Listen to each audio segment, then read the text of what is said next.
এটি একটি বাংলা খবরের চ্যানেল। খবর দেখতে হয়, না হলে পিছিয়ে পড়তে হয়। সঠিক খবর দেখার জন্য আপনারা এখন দেখছেন খবর 48 ঘন্টা।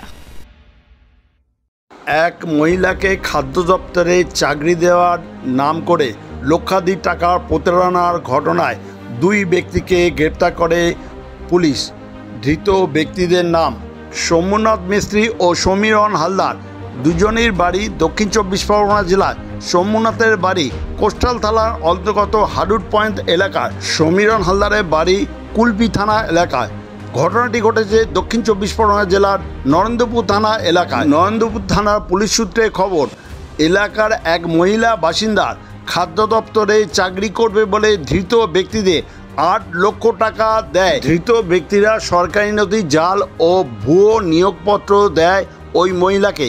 মহিলা বুঝতে পেরে নরেন্দ্রপুর থানার একটি অভিযোগ দায়ের করে। অভিযোগের ভিত্তিতে নরেন্দ্রপুর থানার পুলিশ তদন্ত শুরু করে হাডুট পয়েন্টে ও কুলপি থানা এলাকা থেকে দুজনকে গ্রেপ্তার করে। পুলিশ সূত্রে আরও খবর, বুধবার ধৃত ব্যক্তিদের বারুইপুর মহকুমা আদালতে পেশ করা হবে এবং মহামান্য আদালতের কাছে নিজেদের হেফাজতে নেওয়ার জন্য আবেদন করবে। পুলিশ মনে করছে এই ঘটনা আরও কয়েকজন জড়িয়ে আছে। এই খবর আপনারা দেখছেন একমাত্র খবর 48 ঘন্টার পর্দায়।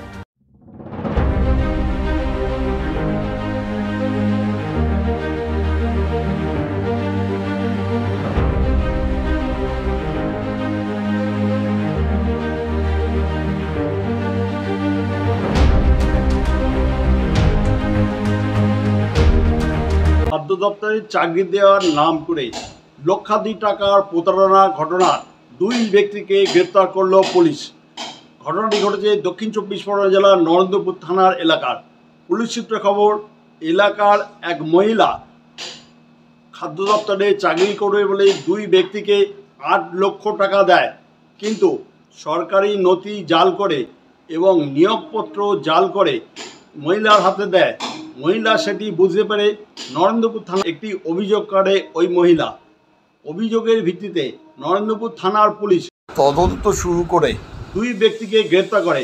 একজনের নাম সোমনাথ মিস্ত্রি ও অপরজনের নাম সমীরণ হালদার। সোমনাথ মিস্ত্রির বাড়ি কোস্টাল থানার হাডুট পয়েন্ট এলাকার, আর সমীরণ হালদারের বাড়ি কুলপি থানার এলাকার। নরেন্দ্রপুর পুলিশ সূত্রে আরও খবর, বুধবার ধৃত ব্যক্তিদের বারুইপুর মহকুমা আদালতে তোলা হবে। ধৃত ব্যক্তিদের নিজেদের হেফাজতে নেওয়ার জন্য বারুইপুর মহকুমা আদালতের মহামান্য বিচারকের কাছে আবেদন করবে পুলিশ। পুলিশ মনে করছে এই ঘটনায় আরও কয়েকজন জড়িত আছে। নরেন্দ্রপুর থেকে প্রদীপ কুমার সিংহ রিপোর্ট, খবর 48 ঘন্টা।